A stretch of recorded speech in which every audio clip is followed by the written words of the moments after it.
बेहोशी में पिता ने अपनी बेटी की शादी करवा दी ड्राइवर से। लेकिन क्यों? मेरा नाम प्रियंका है। मेरे पिता ने मेरे साथ जो किया वो कोई सोच भी नहीं सकता। मैं अपने पिता की इकलौती बेटी हूँ। हम बहुत ही रईस परिवार से हैं। हमारी एक कंपनी है। पैसों की कोई कमी नहीं है। बचपन से ही मुझे ऐशो आराम की आदत है। नौकर चाकर गाड़ियाँ मेरे चारों तरफ रहती थी। मेरी ज़िंदगी में बहुत अच्छे से जी रही थी। लेकिन उस एक दिन में मेरी ज़िंदगी बदल दी। हमारे यहाँ कुछ ही दिनों से एक नया ड्राइवर आया था। वो ड्राइवर जवान था, लेकिन वो मुझे पसंद नहीं था। वो ज़्यादा सवाल पूछता था, कहाँ जा रहे हो, क्यों जाना है। इतना तो मेरे पापा मुझसे नहीं पूछते थे। एक दिन जब उस ड्राइवर ने हद कर दी तो मैंने उसे एक तमाचा मार दिया और उसे नौकरी से निकाल दिया। मैंने पापा को यह बताना ज़रूरी नहीं समझा, क्योंकि हमारे यहाँ ड्राइवर की कमी नहीं थी। लेकिन मुझे नहीं पता था कि मेरे साथ यह होने वाला है। एक दिन सुबह जब मैं उठी तो मेरे कमरे में वो ड्राइवर था।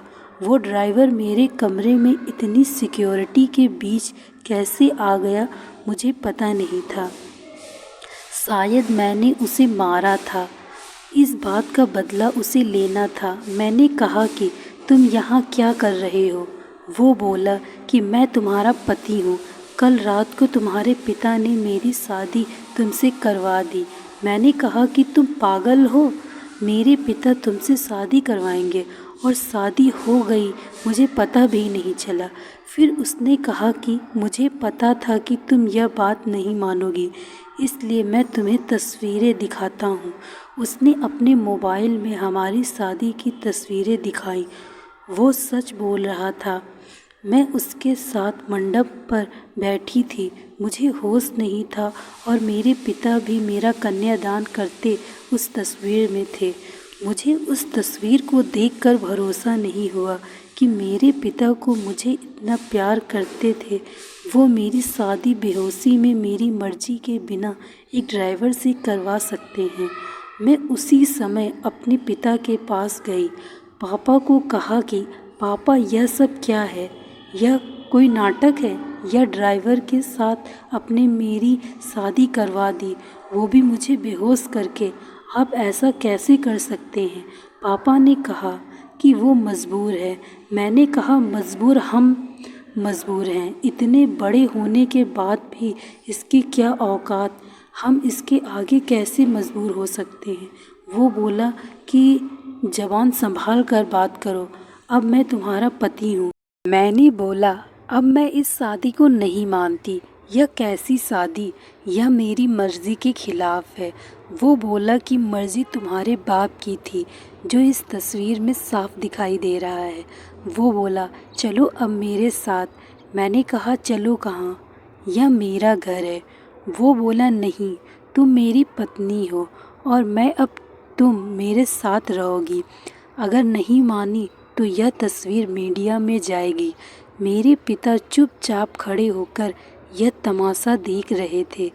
उसने मेरा हाथ जोर से पकड़ा और खींच कर ले जाने लगा। इतनी सारी सिक्योरिटी, लेकिन कोई उसे नहीं रोक रहा था। मेरे पिता भी जैसे भूत बन गए थे। पर क्यों? मैं रो रही थी और वो मेरा हाथ खींचकर मुझे ले जाता रहा।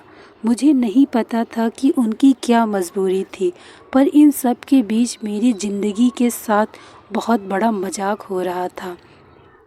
वो मुझे अपने घर में ले गया। घर नहीं, पिंजरा था।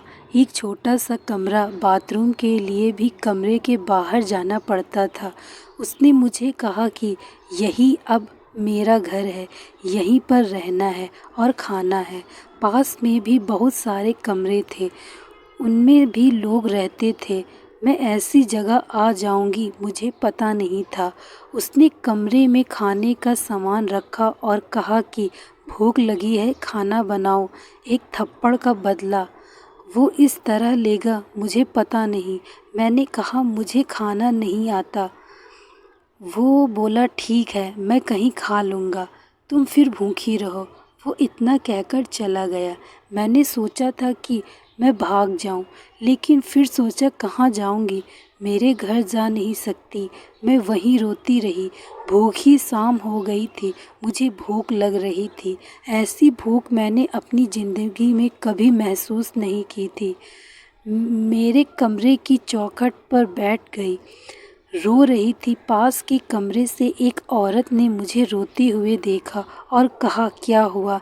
मैंने कहा, भूख लगी है। वो बोली, इतनी सी बात। उसने अपने कमरे से एक रोटी और थोड़ी दाल मुझे दी। उसे मैंने खाया।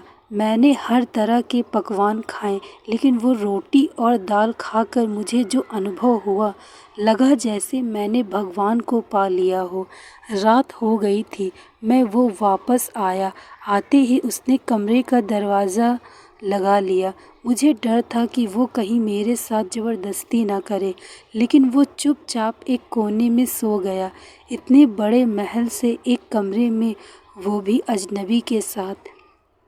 मैंने सोचा कि अब मैं यह सब बर्दाश्त नहीं करूँगी। मैं उस रात सोई नहीं और सुबह उसके उठने के पहले मैं कमरे से भाग निकली। मैं अपने एक दोस्त के यहाँ गई, लेकिन जब मैं उसके घर पहुँची तो उसने मुझे दरवाजे से अंदर नहीं आने दिया।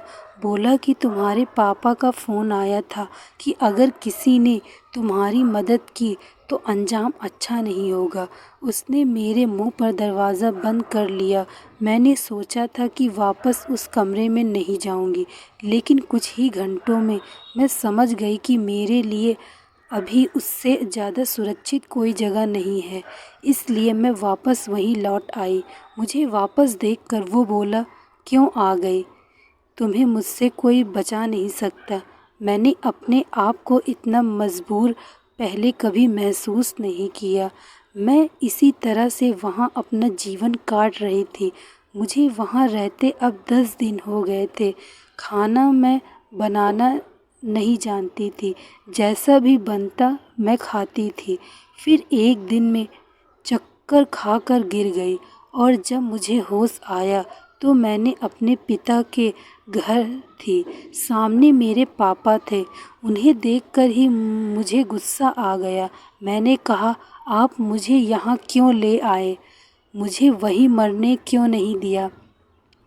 उस कमरे में वो ड्राइवर भी था। पापा बोले, बेटा मैंने तुझे कितना समझाया, लेकिन तू नहीं मानी, तो आखिरकार मुझे यह तरीका अपनाना पड़ा। तुम जिस माहौल में रहकर 10 दिन में परेशान हो गई हो, उस जगह से उठकर मैंने यह सब बनाया है। तुम्हें यह सब ऐसे ही मिल गया तो तुम्हें इसकी कोई कद्र नहीं रह गई। तुम शराब के नशे में रहती हो। हमारे घर जो काम करते हैं तुम उन्हें इंसान ही नहीं समझती हो। कितने लोगों को तुमने मुझसे छिपाकर नौकरी से निकाल दिया। तुम्हें पता है नौकरी क्या होती है, कैसे परिवार चलता है? शायद तुम इन 10 दिनों में कुछ सीख पाई होगी। यह ड्राइवर नहीं है, अरुण है, मेरे दोस्त और बिजनेसमैन रमन का लड़का। यह तुमसे शादी करना चाहता था।